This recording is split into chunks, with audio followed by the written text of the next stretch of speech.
everyone. I'm back with the fourth lecture for class 10th, that is heredity and variation. ठीक है, इसमें जो हम चैप्टर डील कर रहे थे हमारे प्रीवियस लेक्चर्स में वो था हेरिडिटी एंड वेरिएशन, और उसका चौथा लेक्चर है जो कि एक बहुत इंपॉर्टेंट टॉपिक के बारे में है, दैट इज मोनोहाइब्रिड क्रॉस।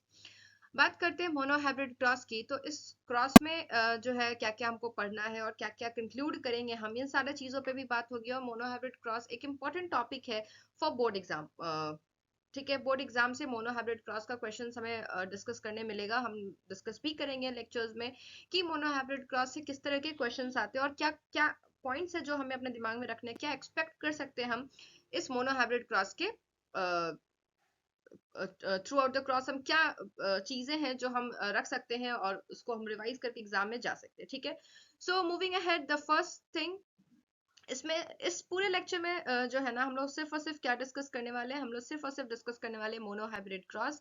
उसमें सारे जुड़े हुए जो भी चीजें हैं, जो भी पॉइंट्स हैं, जो भी रेशियोज, जो भी रिजल्ट्स हैं, उनके बारे में बात करते हैं। सबसे पहले बात करते हैं कि क्रॉस क्या होता है। क्रॉस, यहाँ पे क्रॉस अगर हम कह रहे हैं, क्रॉस कहने का मतलब कि it's a kind of experiment, it's a kind of experiment. What kind of experiment? Breeding experiment. ठीक है, क्रॉस का मतलब यहाँ पर जो मैंने यहाँ पे क्रॉस टर्म यूज किया, it's a breeding experiment, breeding between plants, breeding between different yes same plants of different characters। ठीक है, एक तरह के प्लांट्स है, ठीक है, और जिनमें जो है एक ही प्लांट्स है जिनमें कैरेक्टर्स डिफरेंट है, तो इनको हम कहते हैं ब्रीडिंग एक्सपेरिमेंट्स। ओके, सो इन ब्रीडिंग एक्सपेरिमेंट्स के बारे में हम बात करेंगे इस चैप्टर में, जो कि है हेरिडिटी एंड वेरिएशन। ठीक है, सबसे पहले जब हम इस टॉपिक पे बात करेंगे, सबसे पहला टॉपिक आता है what are the techniques used by Mendel. अब किस बारे में टेक्निक्स की बात कर रहे हैं ये समझ लेते हैं। ठीक है, जब हमने स्टार्ट किया कि मेंडल ने पी प्लांट पे काम किया, तो हमने ये पढ़ा था कि मेंडल जो पी प्लांट का जो फायदा ये था, सबसे पहला जो फायदा था जो मेंडल को मिला था पी प्लांट से, that it was a bisexual flower. Bisexual flower क्या होता है, अगर हम बात करते हैं what is a bisexual flower, तो ऐसे फ्लावर अगर डिस्कस करते हैं बाइसेक्सुअल फ्लावर्स, तो ऑलरेडी डिस्कस मैंने कर लिया है। बाइसेक्सुअल फ्लावर्स आर दोज जिनमें है ना मेल गैमेट और फीमेल गैमेट दोनों बनेगा, मेल गैमेट भी प्रेजेंट होगा और फीमेल गैमेट भी प्रेजेंट होगा, और दोनों गैमेट जो है उसी बॉडी में बनेगा। तो ऐसे में मेल पार्ट और फीमेल पार्ट दोनों है। अब मेंडल का जो एक्सपेरिमेंट है, अगर सपोज करते हैं किसी एक प्लांट, कोई एक सपोज एक टॉल प्लांट है, जैसे हम करने वाले वैसे ही बता रही हूँ, एक टॉल प्लांट है और एक ड्वार्फ प्लांट है, दोनों को क्रॉस करवाना है। तो अगर ये बाइसेक्सुअल, अगर दोनों फ्लावर बाइसेक्सुअल है, तो क्या गारंटी है कि ये आपस में सेल्फ पॉलिनेशन नहीं करेंगे? मतलब जो है अगर एक टॉल प्लांट है उसका क्रॉस जो है किसी ड्वार्फ प्लांट से करवाना है, तो क्या इसकी कोई गारंटी है कि वो जो टॉल प्लांट होगा वो खुद ही को नहीं पॉलिनेट कर लेगा? तो जो उनका जो पॉलिनेशन था या जो ब्रीडिंग का क्राइटेरिया था, ठीक है, तो अनवांटेड पॉलिनेशन को वो कैसे रोकते थे? अगर वो चाहते थे कि टॉल और ड्वार्फ का आपस में ब्रीडिंग हो, वो कैसे रोकेंगे? It's not possible to stop the pollination. तो इसके लिए वो कुछ टेक्निक का इस्तेमाल करते थे। ठीक है, इसमें से दो टेक्निक है जो कि बहुत इंपॉर्टेंट है, sometimes it can be given in the MCQs और इट कैन बी आस्क्ड। तो इसमें जो टेक्निक है वो है इमैस्कुलेशन। ठीक है, मैस्कुलाइन वर्ड, मैस्कुलेशन, यहाँ मैस्कुलाइन वर्ड हम किसके लिए यूज करते हैं? मेल के लिए। मेल को हम रिप्रेजेंट करते हैं मैस्कुलाइन पार्ट से। अगर किसी वर्ड के आगे, अगर किसी वर्ड के आगे कैपिटल ई लगा दिया गया या डी ई, ठीक है, इस तरीके से अगर हमने इसमें क्या लगा दिया, इसमें हम लोग डी ई लगा दिया, सॉरी डी ई लगा दिया, तो डी ई या ई, इन सारे वर्ड्स का मतलब होता है टू रिमूव। तो इमैस्कुलेशन में हम बेसिकली मेल पार्ट को रिमूव करने वाले। Let's see what is written here. सबसे पहला लिखा हुआ है कि removal of male reproductive part, male reproductive part, या जिसको हम क्या बोलते हैं, एंथर बोलते हैं, इसको रिमूव करना है कब? Before it's get mature. ठीक है, जब उसके मैच्योर होने से पहले उसको रिमूव कर देना है। ठीक है, मेल पार्ट को मैच्योर होने से पहले उसको रिमूव कर देना है, ताकि किस चीज को प्रिवेंट कर सके हम सेल्फ पॉलिनेशन को प्रिवेंट कर सके। तो this is a technique. The next technique is bagging. ठीक है, बैगिंग क्या होता है? बैगिंग होता है कवरिंग ऑफ स्टिग्मा। स्टिग्मा क्या होता है? Stigma is the female part, है ना, फीमेल पार्ट होता है पूरा पिस्टिल, उसका जो टॉप मोस्ट पार्ट होता है उसको हम स्टिग्मा कहते हैं, जिसका काम होता है पॉलन ग्रेन को रिसीव करना। ठीक है, तो उस स्टिग्मा को अगर हम कवर करते हैं किसी ट्रांसपेरेंट बैग से या सिंपली एक बैग से, जिससे कि अनवांटेड पॉलन ग्रेन जो है ना वो उस स्टिग्मा पे ना जाए, उस स्टिग्मा पे अनवांटेड पॉलन ग्रेन ना जाए, अगर इसको हम प्रिवेंट कर दे, बैग से कवर कर दे, तो कभी भी अनवांटेड पॉलन ग्रेन नहीं जाएगा। तो इस प्रोसेस को हम कहते हैं बैगिंग। इमैस्कुलेशन को अगर हम अगर हम इमैस्कुलेशन यूज कर रहे हैं तो इससे हम सेल्फ पॉलिनेशन को प्रिवेंट करते हैं, और अगर हम बैगिंग कर रहे हैं तो इससे हम किसी भी तरीके के पॉलिनेशन को जो अनवांटेड है उसको हम क्या कह सकते हैं, स्टॉप कर रहे हैं, उसको प्रिवेंट कर रहे हैं। ठीक है, थोड़ा और डिटेल में अगर जाते हैं तो किस तरीके से होगा वो मैं समझाती हूँ। सपोज करते हैं कि ये एक फ्लावर है। ठीक है, ये एक फ्लावर है। This is the, you all must be aware of this parts, this is stigma. और यहाँ नीचे में, यहाँ पे मैं क्या ड्रॉ कर रही हूँ, ट्यूब लाइक स्टाइल। और सबसे नीचे में जो बल्ज्ड पार्ट होता है उसको मैं कहती हूँ ओवरी। तो ये एक फीमेल रिप्रोडक्टिव पार्ट हुआ। ठीक है, इस ओवरी के अंदर you will see certain ovules जो कि अटैच्ड होंगे, और ओव्यूल के अंदर क्या बनता है, ओवम बनता है, दैट वी नो। अगर इसी प्लांट में this is, suppose this is thalamus, और इसी प्लांट में अगर मैंने ड्रॉ किया कि ये है एक, ठीक है, ये एक एंथर है। ठीक है, ये एक एंथर है, ये एक एंथर है। तो इट इज पॉसिबल ना कि ये जब यहाँ पे जब पॉलन ग्रेन बनेगा, जब यहाँ पे पॉलन ग्रेन बनेगा तो ये खुद से इसमें फॉल हो जाएगा, और अनवांटेड जो भी पॉलिनेशन है वो हो जाएगा, जो हमें नहीं चाहिए, हमें सेल्फ पॉलिनेशन नहीं चाहिए। ठीक है, तो इसलिए इस चीज को प्रिवेंट करने के लिए हम क्या करते हैं, इस चीज को प्रिवेंट करने के लिए हम क्या करते हैं, हम ये मेल गैमेट जो है, ये जो मेल पार्ट है, इसको मैच्योर होने से पहले ही क्या करते हैं, रिमूव कर देते हैं। बिफोर मैच्योरेशन हम इसको कट करके, इसको यहाँ से कट करके रिमूव कर देते हैं। मतलब एक बाइसेक्सुअल फ्लावर में से मेल पार्ट को रिमूव कर दिया ताकि वो सेल्फ पॉलिनेशन ना कर सके। इसी प्रोसेस को हम कहते हैं emasculation. Now what is bagging, bagging किसको बोलते हैं। ठीक है, बैगिंग में क्या होता है कि जैसे ये सपोज करते हैं कि एक मैंने ट्रांसपेरेंट कवर ले लिया। ठीक है, ये ट्रांसपेरेंट मैंने कोई बैग लिया, और इस ट्रांसपेरेंट बैग से मैंने इस स्टिग्मा वाले पोर्शन को कवर कर दिया। इससे क्या होगा कि अगर कोई पॉलन ग्रेन आता है तो ये बाहर ही रह जाएगा और स्टिग्मा के कांटेक्ट में नहीं जाएगा। तो किसी भी अनवांटेड पॉलन ग्रेन से का जो कांटेक्ट होगा वो मेरे रिक्वायर्ड फ्लावर से या रिक्वायर्ड प्लांट से नहीं होगा। फिर जब हमें जब पॉलिनेशन करवाना होगा, हम अपने तरीके से पॉलिनेशन करवाएंगे, तो हम उस बैग को रिमूव करेंगे, उसमें पॉलन ग्रेन को फिल करेंगे, और फिर वापस उस बैग को कवर कर देंगे। और जो है ना, मेरा अनवांटेड प्लांट नहीं बनेगा। जो हम प्लांट चाहते हैं, जो प्लांट मेरा रिक्वायर्ड है, या जो प्लांट मेरा प्लान्ड है, वही बनेगा। And this process is called bagging. ठीक है, तो ये इमैस्कुलेशन एंड बैगिंग का कॉन्सेप्ट यहाँ आता है। जब भी मेंडल का हम लोग क्रॉस पढ़ेंगे तो ये दोनों वर्ड से हमें फैमिलियर रहना चाहिए कि what do you mean by emasculation and what do you mean by bagging. Moving ahead, we have monohybrid cross. क्या होता है मोनोहाइब्रिड क्रॉस? ठीक है, मोनोहाइब्रिड क्रॉस को कैसे समझ सकते हैं, किस तरीके से उसको हम डिफाइन भी करते हैं, ये यहाँ पे देखिए, यहाँ पे मैंने डेफिनेशन लिखा हुआ है कि मोनोहाइब्रिड क्रॉस को हम कैसे डिफाइन करते हैं। ठीक है, when only one character is considered, जब हम कोई क्रॉस कर रहे हैं, ठीक है, जब भी कोई प्लांट में क्रॉसिंग हो रहा है, ठीक है, अगर हम पी प्लांट की बात करें तो we have chosen 7 contrasting characters. हमने कितने कैरेक्टर्स लिए हैं, 7 कॉन्ट्रास्टिंग कैरेक्टर्स हमने लिए हैं। लेकिन जब हम क्रॉस कर रहे होते हैं तो हम सातों को कंसिडर नहीं कर सकते, सारे कैरेक्टर्स को कंसिडर नहीं कर सकते। तो हम अगर सिर्फ एक कैरेक्टर को कंसिडर करते हैं while crossing between the plants, तो उस तरह के क्रॉस को हम कहते हैं मोनोहाइब्रिड क्रॉस। हम दो कैरेक्टर्स तक जाएंगे, हम डाईहाइब्रिड क्रॉस तक जाएंगे, हम दो कैरेक्टर्स को साथ लेके चलेंगे, वहां तक हम पहुंचेंगे। ठीक है, तो जब कोई एक कैरेक्टर को सिर्फ कंसिडर करते हैं व्हाइल क्रॉसिंग, तो उस टाइप के जो क्रॉस होते हैं उनको हम लोग कहते हैं मोनोहाइब्रिड। मोनो मतलब होता है एक, हाइब्रिड एक कैरेक्टर को हाइब्रिडाइज करना, एक कैरेक्टर को क्रॉस करना। प्लांट में सारे कैरेक्टर्स इनहेरिट होंगे, लेकिन हम किस पे सिर्फ फोकस करेंगे, किसी भी एक कैरेक्टर पे। ठीक है, तो when only one character is considered it is called monohybrid cross. ठीक है, तो यहाँ पे हम क्या देख रहे हैं कि inheritance of only one character is observe. किसी एक कैरेक्टर का इनहेरिटेंस ही हम देखते हैं कि किस तरीके से आगे वाले जनरेशन में जा रहा है और किस तरीके से खुद को एक्सप्रेस कर रहा है। During this monohybrid cross, we will see 3 generations. हम लोग कितने जनरेशन देखेंगे, 3 जनरेशन। तीनों जनरेशन का प्रॉपर्टीज आपको पता होना चाहिए, तीनों जनरेशन कैसे बनता है, क्या बनता है, किस तरीके से चूज किया जाता है। तो वो सारा कुछ हम जो है ना अलग अलग करके उसको डिस्कस करेंगे इन वीडियोस में। ठीक है, सबसे पहला है parent generation, then we have F1 generation, जिसको हम थोड़ा डिटेल में अगर लिखेंगे तो हम इसको लिखते हैं फिलियल वन। ठीक है, it is called filial one generation, and then we have F2 generation, again filial 2 generation. ठीक है, समझते हैं कैसे इसको समझेंगे। ठीक है, तो first will start with the parent generation. अगर हम बात करते हैं एक पेरेंट जनरेशन की, तो पेरेंट जनरेशन का कुछ प्रॉपर्टीज है, कुछ खासियत है। ठीक है। पेरेंट जनरेशन जब भी होगा ये एक होमोजाइगस कंडीशन में होगा। इसका कंडीशन कैसा होगा? होमोजाइगस। होमोजाइगस के बारे में हमने डिस्कस किया है अर्लियर वीडियो में, I think it's in second lecture, जो हमारा इस चैप्टर का जो लेक्चर नंबर 2 है उसमें हमने डिस्कस किया है, जिसमें होमोजाइगस का मतलब क्या होता है कि मैं आपको फिर से एक बार एक्सप्लेन कर देती हूँ कि किसी भी कैरेक्टर के लिए हमारे बॉडी में जीन्स होते हैं, और जो है ना वो पेयर में होते हैं। Genes are always in pair, alleles के फॉर्म में होते हैं। तो अगर जो अलील प्रेजेंट है वो सेम है तो वो कहलाएगा होमोजाइगस कंडीशन, और अगर अगर जो अलील प्रेजेंट है वो डिफरेंट अलील्स है तो वो कहलाएगा हेट्रोजाइगस कंडीशन। अभी इस क्रॉस में ना इस टर्म का मतलब बिल्कुल अच्छे से क्लियर हो जाएगा, ठीक है? तो देखते रहिए, फिर आपको इसमें और क्लियर होगा।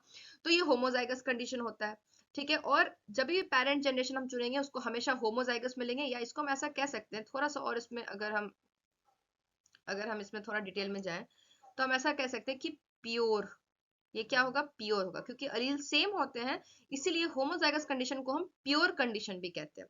और दूसरा हम क्या लिखेंगे? हैव अपोजिट और कॉन्ट्रास्टिंग कैरेक्टर्स। क्या होगा इसमें? अपोजिट या कॉन्ट्रास्टिंग, डिफरेंट कैरेक्टर्स होगा, अपोजिट कैरेक्टर्स होगा।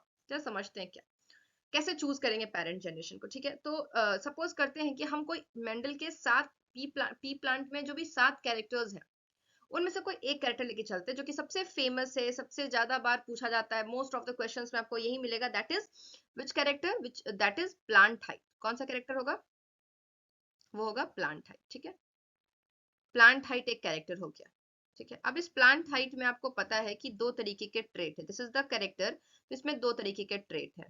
पहला वाला जो ट्रेट है वो है टॉल का, और दूसरा वाला जो ट्रेट है वो है ड्वार्फ का, टॉल एंड ड्वार्फ, ठीक है। दो तरीके के ट्रेट है, टॉल एंड ड्वार्फ। अब ये जो टॉल है, ठीक है, अब इसमें भी अब अगर हम इसको अगर इस कैरेक्टर का हम मोनो हाइब्रिड क्रॉस करवा रहे हैं तो इसको पेरेंट के जनरेशन में कैसे चूज करेंगे? तो सबसे पहला ये क्या लिखा हुआ है कि हैव अपोजिट और कॉन्ट्रास्टिंग कैरेक्टर। जो भी दो पेरेंट होंगे उनमें अपोजिट कैरेक्टर होना चाहिए, मतलब ऑब्वियसली कि दो पेरेंट सेक्सुअल रिप्रोडक्शन कर रहे हैं तो दो पेरेंट तो चाहिए। तो जो पहला पेरेंट होगा, ठीक है, ये P1 है, this is the first parent, ये कैसा होना चाहिए? अगर ये पेरेंट को मैंने टॉल ले लिया, है ना, अगर इस पेरेंट को मैंने टॉल ले लिया तो जो P2 होगा, जो P2 वो हमेशा कैसा होना चाहिए? ड्वार्फ होना चाहिए, क्योंकि मैंने कह दिया है, I have already written here that it should be in opposite, या ना, ये क्या होना चाहिए? ये अपोजिट होना चाहिए, डिफरेंट होना चाहिए, ठीक है। तो अगर एक पेरेंट टॉल है तो दूसरा ड्वार्फ होगा। दूसरा कंडीशन क्या है कि ये हमेशा होमोजाइगस कंडीशन में रहेगा, हमेशा होमोजाइगस कंडीशन में रहेगा, मतलब अलील सेम होगा। तो देखिए, ड्वार्फ को हम रिप्रेजेंट करते हैं स्मॉल टी से, ठीक है। लेकिन टॉल के लिए हमारे पास दो कंडीशन, एक है कैपिटल टी और एक है कैपिटल टी स्मॉल टी। अब आपको पता है कि जो नीचे वाला ये मैंने ड्रॉ किया है, this is in heterozygous condition, तो ऑब्वियस है कि क्लियर है कि जो प्लांट लेंगे वो हमेशा कैसा होना चाहिए? वो प्योर होना चाहिए, ठीक है।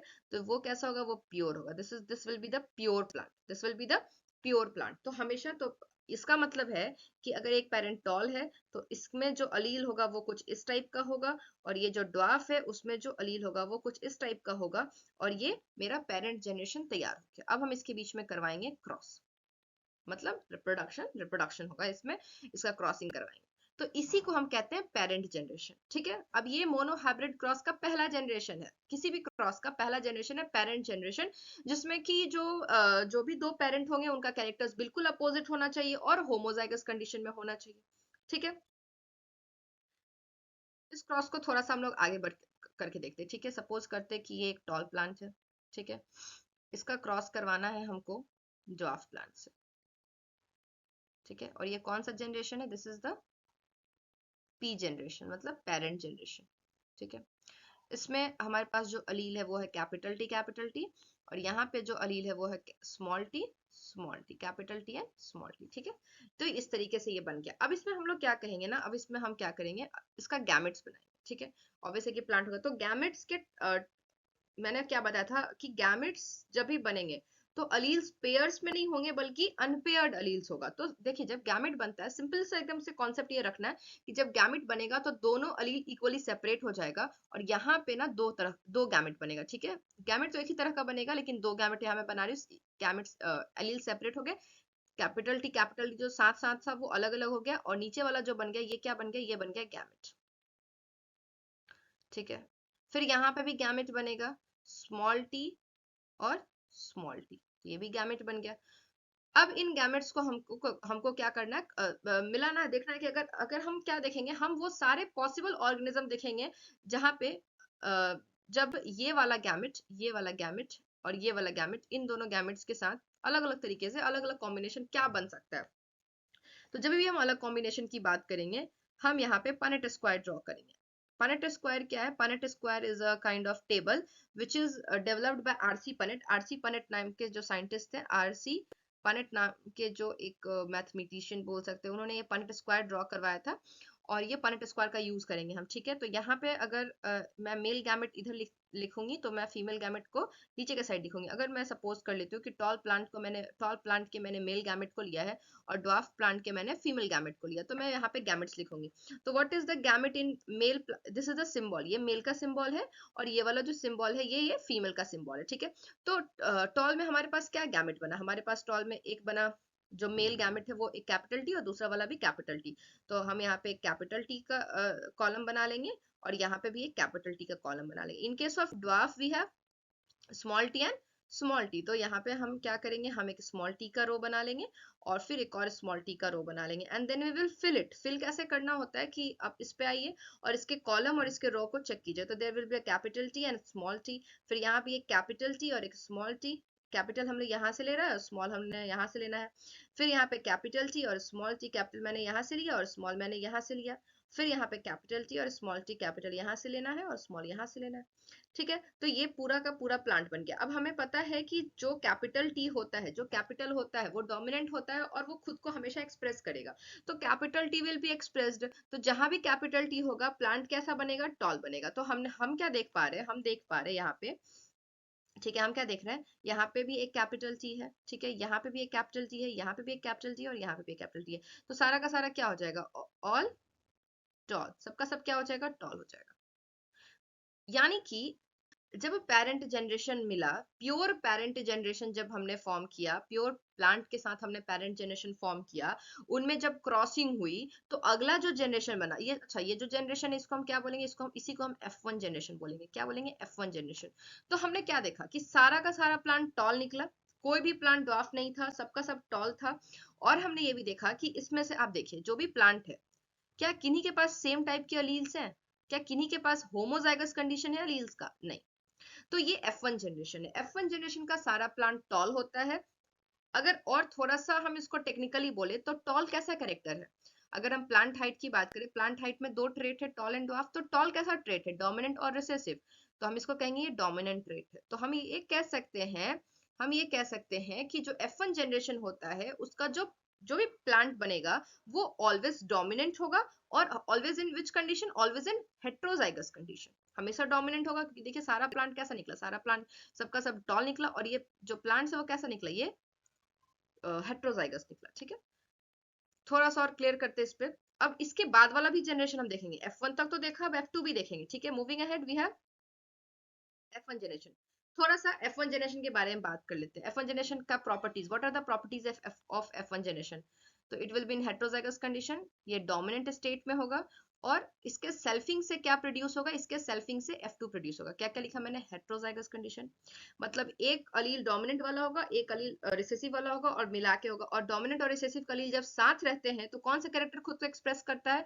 डोमिनेंट, है ना? अगर मैंने कहा कि अगर एक डोमिनेंट वाला अलील हो और एक रिसेसिव वाला अलील हो तो कौन सा अलील खुद को एक्सप्रेस करेगा? डोमिनेंट वाला। तो F1 जनरेशन हमेशा कैसा होगा? डोमिनेंट होगा। और इसका जो सेल्फिंग होगा वो F2 जनरेशन प्रोड्यूस करेगा। अब यहाँ पे सेल्फिंग का मतलब क्या? जैसा कि मैंने बताया कि पी प्लांट एक बाइसेक्सुअल प्लांट है, तो क्या ये आपस में सेल्फ पॉलिनेशन नहीं कर सकता? बिल्कुल कर सकता है, और इसी को हम बोलते हैं सेल्फिंग। और इसके सेल्फिंग से जो जनरेशन प्रोड्यूस होंगे, जो भी प्लांट्स प्रोड्यूस होंगे, उनको हम बोलेंगे F2 जनरेशन। ठीक है, यहीं पे हमको यहाँ का जो रिजल्ट है वो याद रखना है कि F2 जनरेशन कैसा होता है। तो F2 जनरेशन को पहले हम लोग समझ लेते हैं। ठीक है, तो यहाँ पे मैं F2 जनरेशन बनाने वाली हूँ। ठीक है, I have created the table, मैंने पहले से ही टेबल बना लिया है। ठीक है, अब सी, सबसे पहले यहाँ पे हम लोग देखते हैं डिटेल में थोड़ा सा। ठीक है, डिटेल में हम क्या देखने वाले हैं कि मेरे पास जो है capital T small T, F1 generation हमारा ऐसा ही था। इसके मेल पार्ट को हमको क्रॉस कराना है इसके फीमेल पार्ट से। तो जो अलील होगा वो तो सेम रहेगा, चाहे वो एक ही प्लांट है, उसी प्लांट का मेल पार्ट ले लिया, उसी प्लांट का फीमेल पार्ट ले लिया, तो जीन का कॉम्बिनेशन तो सेम रहेगा, अलील तो सेम रहेगा। तो कैपिटल टी स्मॉल टी का क्रॉस कराना है कैपिटल टी स्मॉल टी से। तो अगर इनका क्रॉस करवाते हैं, ठीक है, सपोज कर लेते हैं, अब ये क्या है, ये है F1 जनरेशन, ये जो मैं बनाने जा रही हूँ ये है क्या, ये F1 जनरेशन है। अब इनका गैमेट्स बनाते हैं, ठीक है। तो अब जैसे मैंने कहा ना, सेपरेट कर देना, सिंपली सेपरेट द अलील्स। तो ये देखिए, ये बन गया मेल, सपोज करते हैं ये मेल है तो ये मेल का गैमेट बन गया, और सपोज करते हैं ये फीमेल है तो ये किसका गैमेट बन जाएगा, ये फीमेल का गैमेट बन जाएगा, ठीक है। तो this is male and this is female.